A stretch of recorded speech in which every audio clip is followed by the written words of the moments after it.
Morning students, कैसे हैं आप लोग। आशा करता हूं कि आप लोग स्वस्थ होंगे, मस्त होंगे। तो बच्चों, शुरू करते हैं हम आज की एक नई वीडियो, एक नई टॉपिक के साथ। तो जैसे बच्चों आप सभी को पता है कि हमने यहाँ पर बोर्ड पर डाला है अपनी हेडिंग रिफ्लेक्शन ऑफ लाइट। आज हम पढ़ने जा रहे हैं क्लास 10th के फिजिक्स का पहला चैप्टर रिफ्लेक्शन ऑफ लाइट। तो समझते हैं कि ये रिफ्लेक्शन ऑफ लाइट होता क्या है और फर्दर हम इसके लॉस को भी यहाँ पर क्या करने वाले हैं, डिस्कस करने वाले हैं। तो सबसे पहले समझते हैं हम कि रिफ्लेक्शन क्या होता है। तो आप लोग लिखेंगे हमारे साथ यहां पर रिफ्लेक्शन। तो बच्चों इसकी एक सिंपल सी डेफिनेशन दी जाती है। What is a reflection?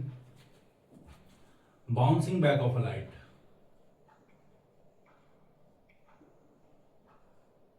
Bouncing back of the light.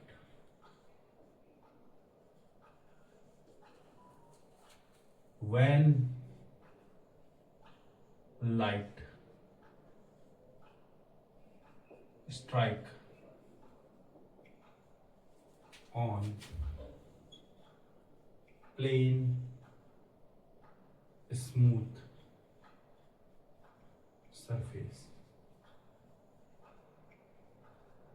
तो बच्चों एक रिफ्लेक्शन ऑफ लाइट की बहुत सिंपल सी डेफिनेशन है। The bouncing back of a light when light strike on a plane smooth surface. अब बच्चों देखते हैं हम लोग इस डेफिनेशन में हमने जिन जिन टर्म्स को इस्तेमाल किया है उनको हम यहाँ पे थोड़ा बनाने की कोशिश करेंगे।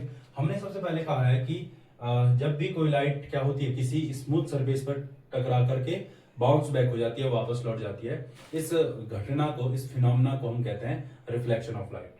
तो सिंपली अगर आपके पास कोई प्लेन सरफेस है, लेट कंसिडर करते हैं हमारे पास एक प्लेन स्मूथ सरफेस। एक आप मिरर लीजिए, ठीक है, या आपने एक मिरर लिया,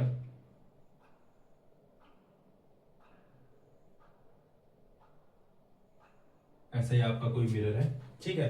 तो आपने नॉर्मली, बहुत जनरली हम लोग घरों में एक एक्सपेरिमेंट भी करते हैं, बच्चे लोग काफी इसको करते हैं। आपने देखा होगा कि आपके पास सामने भी कोई मिरर है और अगर आप यहाँ से लाइट इस मिरर पे डालते हो तो ये लाइट क्या होती है, यहाँ से टकरा करके ये आपको इधर आपको दिखाई देगी दीवार पे। अगर इसको ऐसे डाल रहा हूँ तो लाइट रे ऐसे ट्रेवल करेगी और यहाँ शीशे पे टकरा करके वो उधर दीवार पे आपको देखने को मिलेगी। और अगर आप इसके एंगल को यहाँ से कम ज्यादा करोगे तो वहां दीवार पर दिखने वाला जो आपका लाइट है वो भी क्या करता रहेगा, अपनी पोजीशन को बदलता रहेगा।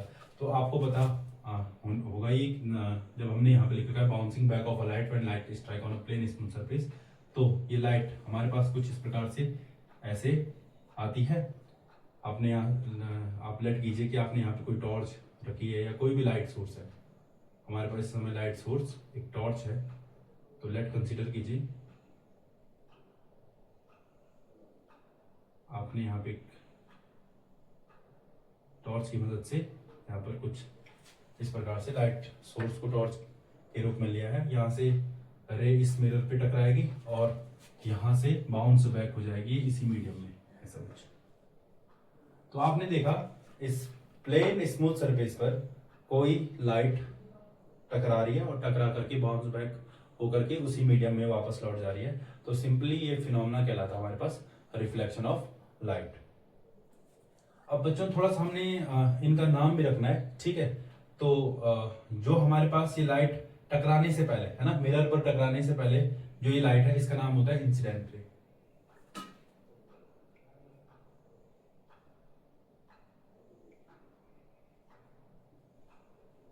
और इसको आप कहते हैं रिफ्लेक्टेड रे।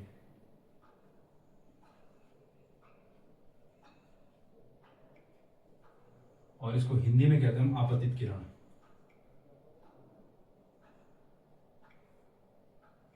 और दूसरी वाली किरण को हम कहते हैं परावर्तित किरण।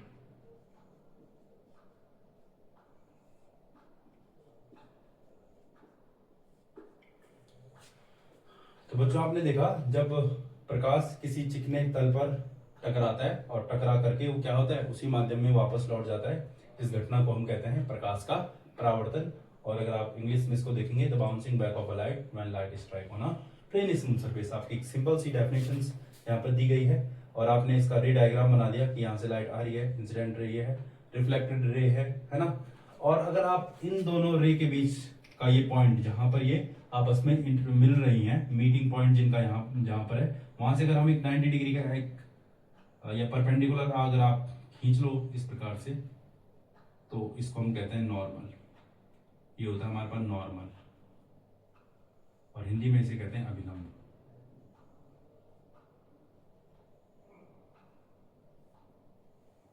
ठीक है, तो टर्मिनोलॉजी कौन कौन से इस्तेमाल हुई? इंसिडेंट रे, नॉर्मल और रिफ्लेक्टेड रे।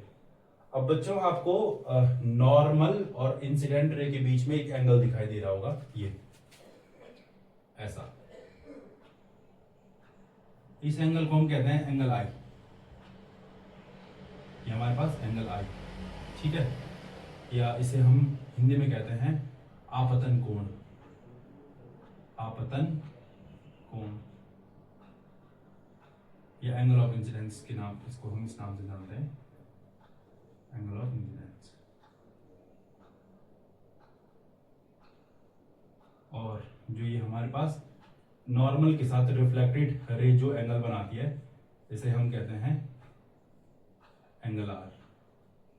हिंदी में हम इसे कहते हैं परावर्तन कोण। परावर्तन कोण, और इंग्लिश में कहेंगे इसको angle of reflection. Angle of reflection. तो बच्चों हमने यहाँ पे एक बहुत सिंपल डेफिनेशन देखी है। रिफ्लेक्शन ऑफ लाइट किसे कहते हैं? आपके पास कोई प्लेन स्मूथ सरफेस है, आपने वहां पर लाइट डाली है ना, कुछ इस प्रकार से, और ये लाइट इस शीशे पे टकरा करके, लाइट कंसीडर कीजिए कि आप ये हाथ मेरा क्या है, शीशा है, आपने लाइट इस प्लेन स्मूथ सरफेस पे डाली और यहाँ से टकरा करके वो वापस आपके पास उधर की तरफ निकल गई। तो ये जो फिनोमेना होता है उसे हम कहते हैं रिफ्लेक्शन ऑफ लाइट। और यहाँ पर आपने इसका रे डायग्राम बना दिया, लाइट इस प्रकार से आ रही है, ये आपका प्लेन स्मूथ सरफेस है, ये मिरर हमने यहाँ पे बना रखा है कि इसके नीचे वाले भाग में हमने क्या कर रखी, पॉलिश कर रखी है। तो लाइट इस प्रकार से आ रही है, इस पॉइंट पे टकरा रही है, तो वहां से ऊपर निकल जा रही है।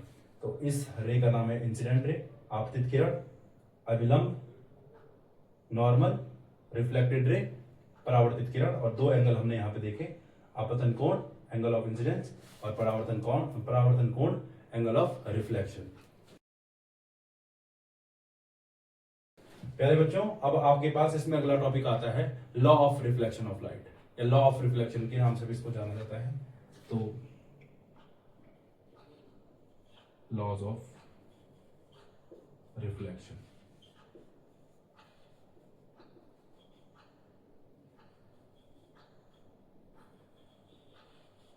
तो यहां पे हमारे पास लॉज ऑफ रिफ्लेक्शन या laws of reflection of light, यानी कि परावर्तन के हमारे पास नियम होते हैं, ठीक है। तो there are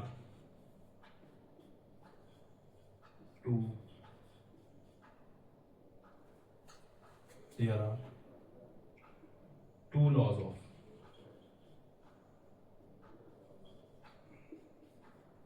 reflection of light,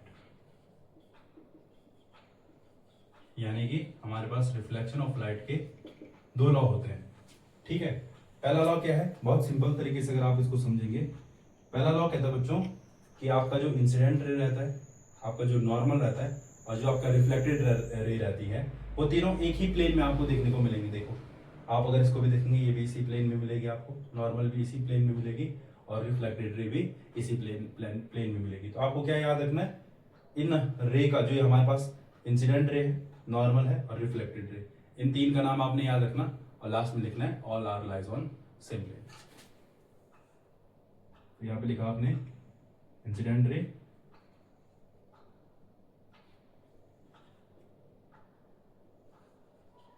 अगला हमारा है नॉर्मल एंड रिफ्लेक्टेड रे, all are lies on same plane। तो ये हो गया आपका पहला law, incident ray, normal, reflected ray, all are lies on same plane. इसी में आपका दूसरा जो लॉ हो जाएगा वो होगा आपका, बच्चों आपने यहाँ पे विशेष ध्यान देना है अगर आप यहाँ पर इस नॉर्मल के साथ 50 डिग्री के एंगल पे लाइट को इस प्रकार से आप डाल रहे हो, तो नॉर्मल के साथ रिफ्लेक्टेड रे भी कितना डिग्री बनाएगी, 50 डिग्री बनाएगी। यानी कि अगर आपने ऐसे डाला है तो रिफ्लेक्टेड रे आपको ऐसे मिलेगी।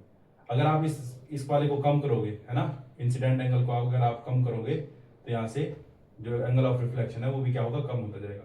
अगर आप इस एंगल को बढ़ाओगे ये भी क्या होता जाएगा, बढ़ता जाएगा।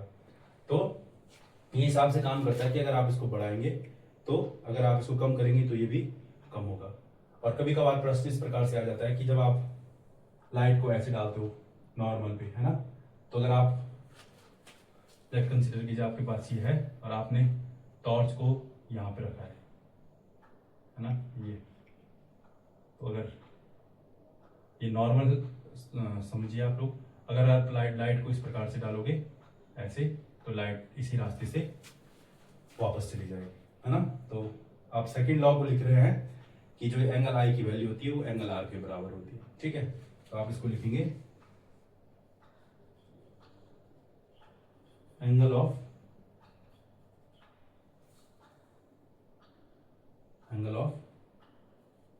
Incidence is equal to the angle of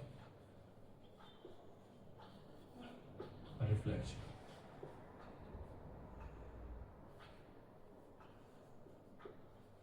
और आप इसको इस प्रकार से भी लिख सकते हैं, angle I equals to angle R. क्या बात की हमने यहाँ पे अभी, रिफ्लेक्शन किसे कहते हैं, इसका डायग्राम क्या होता है और इसके दो लॉस क्या है। What is the reflection, bouncing back of a light when light strike on a plane smooth surface, है ना। तो ये आप इसकी डेफिनेशन हो जाएगी, यानी कि जब प्रकाश क्या होता है किसी चिकने तल पर गिरता है या वहां पर स्ट्राइक करता है, टकराता है, तो वापस वो पुनः उसी माध्यम में लौट जाता है। ये घटना हमारे पास कहलाती है प्रकाश का परावर्तन, है ना। इस प्रकार का जो फिनोमेना है वो आपका कहलाएगा रिफ्लेक्शन ऑफ लाइट। आगे आप इसका फिगर बनाओगे, है ना। बोर्ड परीक्षाओं में काफी बार पूछा जाता है what do you mean by reflection of light and write the laws of reflection of light, है ना। तो आपने ये डेफिनेशन लिखनी है, इसके साथ आपने ये फिगर भी बनाना है ना। तो एक अगर आप इस प्रकार से बनाते हो तो कहीं ना कहीं आपकी नंबर्स कटेंगी नहीं, है ना। तो अगर आपके पास है laws of reflection of light, तो हमारे पास रिफ्लेक्शन ऑफ लाइट के दो लॉज होते हैं। पहला लॉ होता है incident ray, normal and reflected ray और are lies on same plane, यानी कि आपतित किरण, अभिलंब और परावर्तित किरण तीनों क्या होती हैं, एक ही तल पर स्थित होते हैं। और दूसरा नियम इसका है angle of incidence is equal to the angle of reflection, यानी कि आपतन कोण का मान क्या होता है, परावर्तन कोण के मान के बराबर होता है। बच्चों आपने विशेष ध्यान देना है कि अगर जब आप लोग इस एंगल को कम करोगे, लेट कंसीडर कीजिए आपके पास ये इंसिडेंट रे है और ये रिफ्लेक्टेड रे है। अगर आप कुछ इस प्रकार से अगर इसका एंगल कम करते जाओगे तो ऑटोमेटिकली ये रे ऐसे निकलेगी, है ना। अगर आप इसको ऐसे करोगे तो ये रे ऐसी होती जाएगी। तो ये था हमारा रिफ्लेक्शन ऑफ लाइट।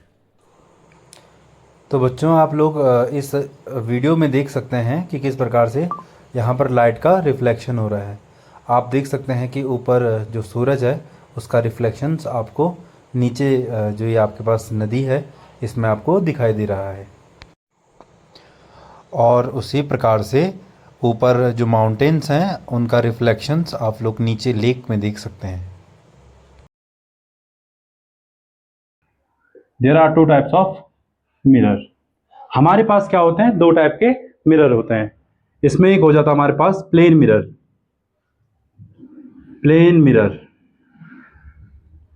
और एक होता हमारे पास स्फेरिकल मिरर।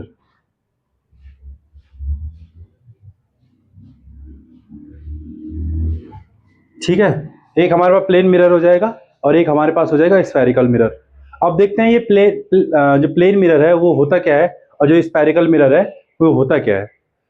तो सबसे पहले हम बात करते हैं प्लेन मिरर के बारे में कि प्लेन मिरर होता क्या है। तो बच्चों आपने एक ग्लास देखा होगा, एक ट्रांसपेरेंट ग्लास देखा होगा, ठीक है।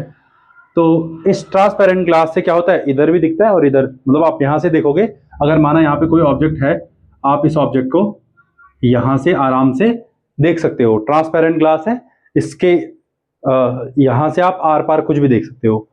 तो जब कोई इस प्रकार का कोई ग्लास रहता है हमारे पास, तो हम जब इसके एक साइड पॉलिश कर लेते हैं हम लोग कुछ इस प्रकार से, ऐसे जब हम पॉलिश करते हैं एक साइड से, तो ये जो ग्लास था, एक ट्रांसपेरेंट ग्लास, वो कन्वर्ट हो जाता आपके मिरर में। अब अगर आप यहाँ से कोई ऑब्जेक्ट को देखोगे, आपके पास यहाँ पर अगर कोई ऑब्जेक्ट है, तो आपको इसका इमेज इस मिरर में देखने को मिलेगा। इसको हम कहते हैं प्लेन मिरर। और प्लेन मिरर आपको बनाना आ गया है कि किस प्रकार से आप प्लेन मिरर को बना सकते हो। अगला आपके पास में है स्फेरिकल मिरर। अभी स्फेरिकल मिरर होता क्या है, तो आप अपने दिमाग में एक इस प्रकार से सोचिए कि आपके पास एक ट्रांसपेरेंट एक बॉल है, ठीक है। एक ट्रांसपेरेंट आप बॉल समझ सकते हो, जिससे आप आर पार देख सकते हैं, ठीक है। तो अगर ये कोई ट्रांसपेरेंट, अगर आपके पास कोई बॉल होगी, ठीक है, तो इस ट्रांसपेरेंट बॉल का अपना एक रेडियस होगा, ठीक है। तो जब आप क्या करते हो, उस ट्रांसपेरेंट बॉल के एक हिस्से को आप लोग काट देते हो कुछ इस प्रकार से, ऐसे। तो आपने इस हिस्से को काटा, तो आपके पास इस स्फीयर का, इस गोले का एक कटा हुआ भाग आपके पास यहाँ पर देखने को मिलेगा। अब क्या कीजिए, आप जो पॉलिश आपने यहाँ पर प्लेन मिरर में की थी, अगर आप इसके एक हिस्से को पॉलिश करते हो कुछ इस प्रकार से, तो जहां से हम पॉलिश करते हैं वहां से तो हमें अपना इमेज दिखेगा नहीं, हम अपना इमेज जो वहां से दिखेगा जहां हमने पॉलिश नहीं कर रखी है। तो अगर आप यहाँ पर एक ऑब्जेक्ट को रखोगे, तो इसका इमेज आपको इस अंदर वाले भाग में देखने को मिलेगा। और सोचिए, इस कटे हुए भाग को अगर आप कुछ इस प्रकार से रखें और इस वाले भाग में पॉलिश यहां से कर ले, इधर से आप पॉलिश कर ले, तो अब आपको जो दिखेगा, अपना इमेज दिखेगा, वो किस वाले भाग में दिखेगा, इस वाले भाग में। एक ऐसी कंडीशन है जिसमें आपको भाग, अब जो अपना इमेज है वो किस में दिख रहा है, अंदर वाले भाग में दिख रहा है, और एक में आपको बाहर वाले भाग में दिखाई देता है। ये जो दो टाइप के मिरर हैं, ये हमारे पास टाइप हैं स्फेरिकल मिरर के, ठीक है। प्लेन मिरर तो आपको मैंने ये बता दिया, आपके पास प्लेन मिरर ये हो गया। लेकिन स्फेरिकल मिरर को भी आप फर्दर दो भागों में बांट सकते हैं। एक हो जाएगा आपके पास कॉनकेव मिरर, कॉनकेव मिरर, और इसमें अगला हो जाएगा आपके पास कॉन्वेक्स मिरर, कॉन्वेक्स मिरर। अभी कॉन्वेक्स मिरर कौन सा मिरर है, आपने ये गोले का एक हिस्सा काटा और इसके इस वाले भाग पर आपने पॉलिश कर दी, और आपने वही मिरर, वही ग्लास लिया और उस ग्लास के अंदर वाले भाग में आपने क्या कर दी है, पॉलिश कर दी है। अब आपको दिखाई देगा इस वाले भाग से, तो ये हो जाएगा कॉनकेव मिरर, और कॉन्वेक्स आपको वो वाला भाग दिखाई देगा जहाँ से ये, सॉरी, जो ये उभरा वाला भाग है, यहाँ से जब आपको अपना इमेज देखने को मिलेगा तो इसे हम कहेंगे कॉन्वेक्स मिरर। आपने प्लेन मिरर तो देखा ही होगा, है ना, आपके घरों में जो भी मिरर रहता है आपका, वो आपका प्लेन मिरर है। लेकिन ये कॉनकेव और कॉन्वेक्स मिरर आपको आसानी से नहीं मिलेंगे, है ना। इनका यूज़ हम घरों में तो नहीं करते हैं, लेकिन और जगह इनका यूज़ बहुत अधिक मात्रा में होता है। तो समझेंगे कि कॉनकेव मिरर और कॉन्वेक्स मिरर के यूज़ कहाँ कहाँ होते हैं। लेकिन उससे पहले हमारे पास कौन कॉनकेव मिरर होता है और कौन आपके पास कॉन्वेक्स मिरर होता है।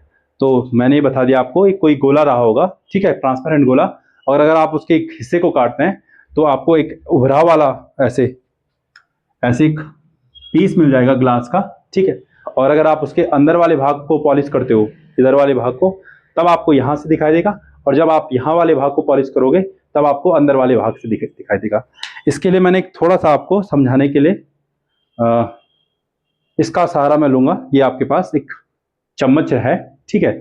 तो आप देख सकते हैं, प्लेन मिरर तो आपने देखा होगा जो आपके पास घरों में रहता है ना, वो आपका प्लेन मिरर है। लेकिन ये हमारे पास जो चम्मच होती है, इससे अगर आप इस वाले भाग से भी देखोगे, आपको यहाँ से भी अपना चेहरा या जो भी आप कहें यहाँ से आपको दिखाई भी देगा, और इस अंदर वाले भाग से भी आपको क्या होगा, चेहरा दिखाई देगा। आप जब आप मेरी इस वीडियो को आप लोग देख रहे होंगे, तो अगर आप हो सके तो आप अगर चम्मच अगर अपने पास ला सकते हैं तो आप आराम से देख सकते हैं। आपको इस वाले भाग से भी अपना चेहरा देखने को मिलेगा और इस वाले भाग से भी आपको अपना चेहरा देखने को मिलेगा। लेकिन एक छोटा सा हमारे पास यहाँ पे फर्क देखने को मिलेगा आपको, ठीक है। इस वाले जो भाग से है, जो जिसको हम कॉन्वेक्स मिरर कह रहे हैं, इसमें आपको अपना इमेज कैसे दिखाई देगा, ये आप एक्सपेरिमेंट कर लीजिए। और इस वाले भाग से आपको कैसे अपना इमेज दिखाई देगा। मैं अभी यहाँ पर ऐसा हूँ तो मुझे अपना इमेज वहाँ पर क्या दिखाई दे रहा है, उल्टा, है ना। मैं ऐसे, मेरा सर अभी यहाँ है, पैर नीचे है, लेकिन इस चम्मच में जो मुझे मेरा इमेज दिख रहा है, मेरा सर नीचे है और मेरे पैर कहाँ हैं, ऊपर हैं। तो ये आपका कॉनकेव मिरर है। और ये वाला जो आपका है वो आपका कौन सा मिरर है, कॉन्वेक्स मिरर। और इसका जब मैं इस कॉन्वेक्स मिरर में देख रहा हूँ यहाँ से, तो मुझे यहाँ से मुझे ये बोल्ड भी दिखाई दे रहा है, और साथ में मुझे ये यहाँ से जो ये वाला हिस्सा है जहाँ से मैं आप लोगों की वीडियो बना रहा हूँ, मुझे वो फोन भी दिखाई दे रहा है यहाँ से। तो आप देख सकते हैं, जब आप देख सकते हैं, जब आप इस वाले मिरर से अपना चेहरा देखते हैं, तो इसमें आपको क्या दिखाई देगा, बहुत सारा एरिया इसमें क्या हो रहा है, कवर हो रहा है। लेकिन इस वाले भाग में आपको एरिया तो कवर नहीं देखने को मिलेगा, ठीक है। यहाँ पे आपको एक इन्वर्ट इमेज मिलती है। तो ये दो टाइप के हमारे पास मिरर हैं, एक हो जाएगा आपका कॉनकेव मिरर और एक हो जाएगा आपके पास कॉन्वेक्स मिरर। तो बच्चे पढ़ते हैं कि कॉनकेव मिरर के यूजेस कहाँ होते हैं और कॉन्वेक्स मिरर के यूजेस कहाँ होते हैं। वंस अगेन पेपर के दृष्टिकोण से काफ़ी इंपॉर्टेंट क्वेश्चन ये रहेगा, आपको पूछा जाता है बार बार कि यूजेस ऑफ कॉनकेव मिरर आप लिखिए। बोर्ड परीक्षाओं में प्रश्न पूछा जाता है। तो अगला जो हम इसमें समझेंगे वो होगा यूजेस ऑफ कॉनकेव मिरर और यूजेस ऑफ कॉन्वेक्स मिरर।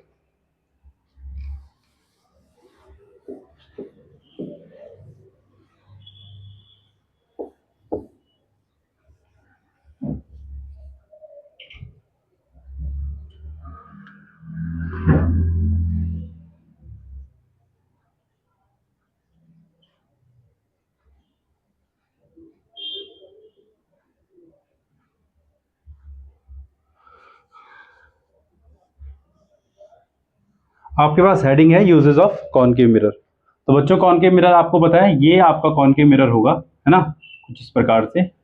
ये आपका कॉनकेव मिरर होगा, कॉनकेव मिरर। इसमें जो बनने वाले जो इमेजेस हैं, मैं उनके बारे में थोड़ा लिख लेता हूँ। इसको बाद में हम लोग आगे फर्दर वीडियोस में भी इसको डिटेल में हम इन पे बात करेंगे। लेकिन जो यहाँ पर इमेज बनती है कॉनकेव मिरर पे, आपकी जो इमेजेस बनेंगी वो बनेंगी रियल एंड इन्वर्टेड, यानी कि सीधी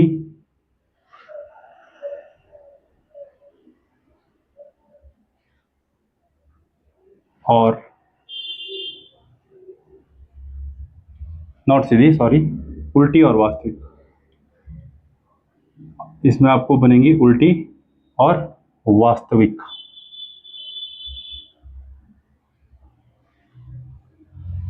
जो आपके पास कॉनकेव मिरर में जो इमेजेस बनती हैं वो बनती है रियल और इन्वर्टेड। इन्वर्टेड तो आपको पता चल गया है कि इन्वर्टेड इमेज आपको वहां पर कैसी इमेजेस देखने को मिलेंगी, उल्टी इमेजेस देखने को वहां पर मिलेंगी, ठीक है। और इसके अलावा यहाँ पर जो इमेजेस बनती हैं वो बनती हैं इनलार्ज, इनलार्ज, यानी कि इसमें बड़ी इमेजेस देखने को आप लोगों को मिलती हैं।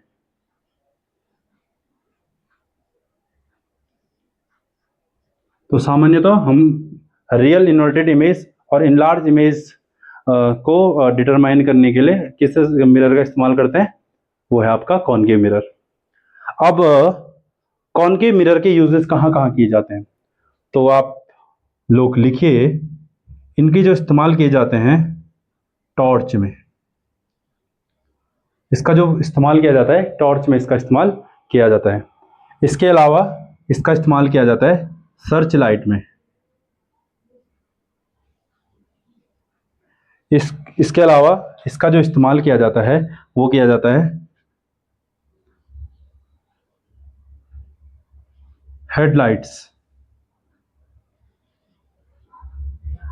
Headlights of vehicle. इसके अलावा इसका जो इस्तेमाल किया जाता है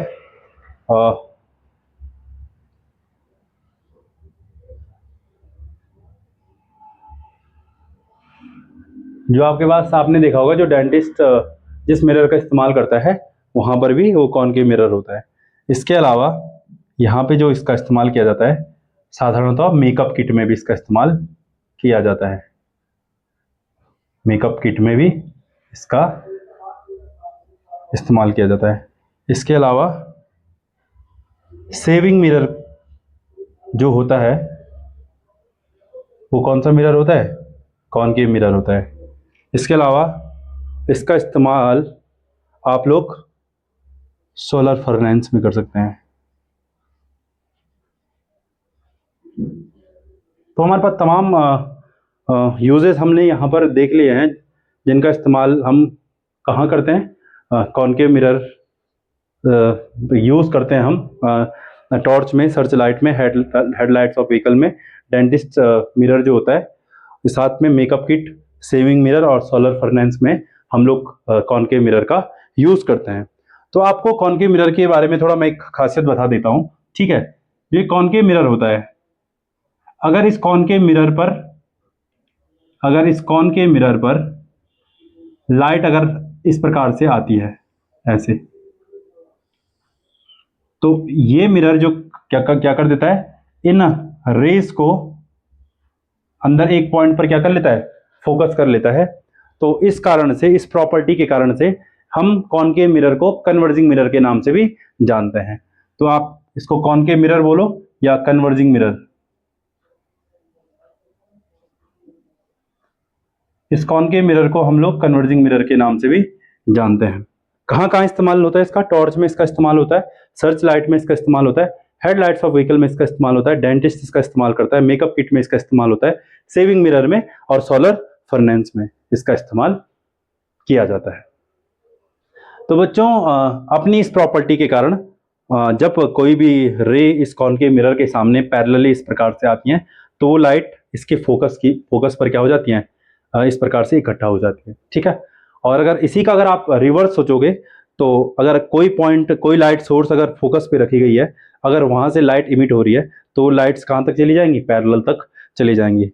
अब आप सोचिए, जो आपकी टॉर्च होती है, ये कुछ इस प्रकार से आपकी अगर कोई टॉर्च है और इस टॉर्च के यहाँ पर इस पॉइंट पे आपने क्या रख रखा है, यहाँ पे आपकी एक लाइट है, ठीक है, और यहाँ से लाइट क्या हो रही है, इमिट हो रही है कुछ इस प्रकार से। तो जब लाइट इस बल्ब से निकलती है तो इस कॉनकेव सरफेस पे कुछ इस प्रकार से टकराती है ऐसे। अब यहां पर टकराने के बाद क्या होता है, ये लाइट पैरेलली बहुत दूर तक चली जाती है कुछ इस प्रकार से। अब इसका क्या फायदा होता है, जब आप कॉनकेव मिरर में आपने देखा होगा, जो टॉर्च होता है, टॉर्च के बाहर से आप सिल्वर कलर का एक ऐसा इस शेप का आप एक मिरर देखेंगे, है ना। तो उसको लगाने से क्या होता है, जो ये लाइट है, ये लाइट क्या हो जाती है, बहुत दूर तक चली जाती है। अगर आप इसका इस्तेमाल ना करें, कॉनकेव मिरर का इस्तेमाल ना करें, तो लाइट का जो होगी वो बहुत कम डिस्टेंस तक ही जा पाएगी, ज़्यादा डिस्टेंस वो ट्रेवल नहीं कर पाएगी। तो आपका जो कॉनकेव मिरर होता है, कॉनकेव मिरर क्या होता है, इस लाइट, जो ये लाइट हमारे पास है, यहाँ से टकराने के बाद अपने इस कॉनकेव सरफेस पे टकराती है और यहाँ से पैरेलल निकल जाती है। तो टॉर्च में इसका इस्तेमाल किया जाता होगा, आपने देखा भी होगा, जब भी आप गाड़ियों के जो हेडलाइट्स होते हैं, तो जहाँ पे लाइट्स होती है उसके बाहर से एक वहाँ पर क्या होता है, कॉनकेव मिरर लगा रहता है। इसका काम क्या होता है, ये हमारे पास टॉर्च से निकलने वाली जो लाइट्स होती हैं उन्हें क्या करता है, बहुत दूर तक, यानी पैरेलल वहाँ से लाइट जब जाती हैं, तो पैरेलल लाइट जाने का मतलब ये होता है कि वो बहुत ज़्यादा डिस्टेंस क्या कर लेती हैं, ट्रेवल कर लेती हैं। तो ये इस्तेमाल किया जाता है किसमें, आपका टॉर्च में। इसी प्रकार से आपने सर्च लाइट देखी होगी, कई बार आपने देखा होगा, मूवीज में देखा होगा, ठीक है, या सर्जन के पास देखा होगा, उनके माथे पर एक लाइट लगी रहती है ना, इस प्रकार से, और यहाँ से फिर वो लाइट निकलती है, तो उसे हम सर्च लाइट कहते हैं। तो सर्च लाइट में भी जैसे टॉर्च में काम कर रहा है, वही काम किसमें किया जाता है, सर्च लाइट में भी वही काम है। वो लाइट निकल रही है और उस कॉनकेव मिरर पर गिर रही है और उसके बाद वो क्या हो रही है, बहुत दूर तक जा रही है। तो ये कॉनकेव मिरर का यूज है। अगला आपके पास है हेडलाइट्स ऑफ व्हीकल्स। जो गाड़ियों की जो हेडलाइट्स होती हैं उसमें भी हम किसका इस्तेमाल करते हैं, कॉनकेव मिरर का इस्तेमाल करते हैं। तो फिर वही इसका यूजेस हो जाएगा कि हम क्या करेंगे, आपको पता ही गाड़ी की हेडलाइट्स है कुछ इस प्रकार से, यहाँ से इसका ये शीशा हो गया, ठीक है, ये शीशा हो गया, यहाँ पे हेडलाइट्स आपकी इस प्रकार से ये जल रही है यहाँ से, ठीक। तो जब ये लाइट इस प्रकार से इस कॉनकेव सरफेस, ये आपका कॉनकेव सरफेस है, ठीक है ना, ये कॉनकेव मिरर, ये वाला हिस्सा आपका क्या हो जाएगा, कॉनकेव मिरर। तो जब लाइट इस कॉनकेव मिरर पर गिरती है कुछ इस प्रकार से या कुछ इस प्रकार से, तो ये लाइट क्या हो जाती है, यहाँ से काफ़ी डिस्टेंस को कवर कर लेती है। तो इसको लगाने का एक फ़ायदा ये होता है कि जो लाइट है वो काफ़ी डिस्टेंस ट्रैवल कर लेती है। तो ये 3 जो यूजेस थे टॉर्च में, सर्च लाइट में, हेडलाइट्स ऑफ व्हीकल में इसका इस्तेमाल किया जाता है। अब अगला जो इसका इस्तेमाल है वो करता है आपका डेंटिस्ट, है ना। जब भी आपने देखा होगा कि जब किसी के दांत में कीड़ा लग जाता है तो जो डेंटिस्ट होता है कुछ इस प्रकार के मिरर का इस्तेमाल करता है ना। ये उसके बाद एक टूल होता है इस प्रकार से, और यहाँ पर एक इस प्रकार का एक मिरर लगा रहता है, ठीक है, ये इस प्रकार से। तो वो चेक करता है अपने आपके मुंह को खोल कर को देखेगा आपका कहाँ पे दांत सड़ा है या कौन सा हिस्सा खराब है। तो इस प्रकार का एक मिरर रहता है। तो ये डेंटिस्ट मिरर आपके दांतों में बता देगा कि भाई कहाँ पर कीड़ा लगा है या कहाँ पर आपका गंदगी जमी है। तो ये हमारा हो गया डेंटिस्ट मिरर, ठीक है। इसके अलावा मेकअप किट में भी इसका इस्तेमाल किया जाता है। सामान्यतः तो जो आपका कॉनकेव मिरर होता है उसमें चीज़ें आपको बड़ी दिखाई देती हैं, है ना। जब भी आपने देखा होगा एक प्लेन मिरर के सामने जब आप अपने हाथ को इस प्रकार से रखते हो प्लेन मिरर के सामने, तो आपके हाथ का जो साइज होता है वही साइज आपको प्लेन मिरर में देखने को मिलेगा। लेकिन जो ये स्फेरिकल मिरर होती हैं इनमें इनकी तो 2 खासियत होती हैं, ठीक है। या तो इसमें आपका जो चेहरा होगा या बड़ा दिखेगा, या एक ऐसा मिरर होता है जिसमें आपको एक छोटे से हिस्से में एक बहुत बड़ा व्यूज कवर हो जाएगा। ये इन मिरर की ये खासियत होती है। तो अभी हम पढ़ रहे हैं कि कॉनकेव मिरर की एक खासियत ये होती है कि वो चीज़ों को बड़ा करके दिखाता है। तो जब भी आपने देखा होगा मेकअप किट, जब भी आपने देखा होगा शादी ब्याह में या कुछ इस प्रकार से जो दुल्हन होती हैं या कोई भी जो मेकअप कर रहा होता है वो एक सामने से क्या करता है, इस प्रकार का मिरर रखता है जिससे आपके जो जहां आप मेकअप करते हैं वो इससे आपके क्या दिखाई देते हैं, बड़े दिखाई देते हैं, जिससे कि आपको मेकअप करने में या डिटेलिंग उससे काफ़ी अच्छी हो जाती है। तो ये हमारे पास मेकअप करने के लिए मेकअप किट में जो मिरर रहता है वो भी हमारे पास कौन सा मिरर रहता है, कॉनकेव मिरर रहता है। इसके अलावा सेविंग करते समय जब आप दाढ़ी बनाते हैं तो आपके चेहरे को थोड़ा सा बड़ा बना देता है, तो आप आराम से अपनी दाढ़ी काट सकते हैं। या जो भी इसमें इन लार्ज चीज़ों को देखने के लिए हम किसका इस्तेमाल करते हैं, कॉनकेव मिरर का इस्तेमाल करते हैं। सोलर फर्नेस में भी इसका इस्तेमाल करते हैं। या कभी कभार अगर आपने ये चीज़ अगर देखी है,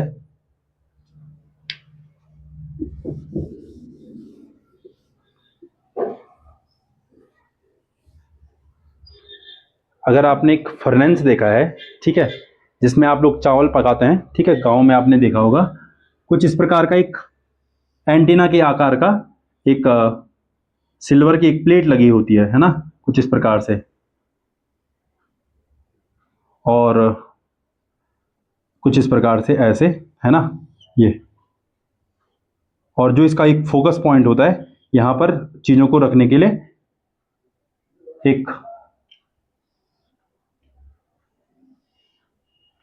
एक स्थान बनाया रहता है। तो जब क्या होता है, सूरज से निकलने वाली किरणें इस पर ऐसे इस प्रकार से जाती हैं, तो ये क्या कर देता है, कॉनकेव मिरर इन सारी जो लाइट्स हैं इनको इसके फोकस पर ला लेता है, जिसके कारण इसे कन्वर्जिंग मिरर के नाम से भी कहते हैं, कन्वर्जिंग मिरर भी इसका नाम दिया जाता है। और अगर आप यहाँ पर अपना प्रेशर कुकर रखते हैं या इसके अंदर आप चावल बना रहे होंगे, ठीक है, तो आसानी से आधा घंटे में आपका जो चावल है वो पक करके तैयार हो जाएगा।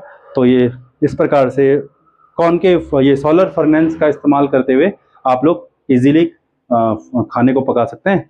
तो ये हमारे पास वो इस्तेमाल है जो आप लोग करते हैं किसका इस्तेमाल करके, कॉनकेव मिरर का, है ना।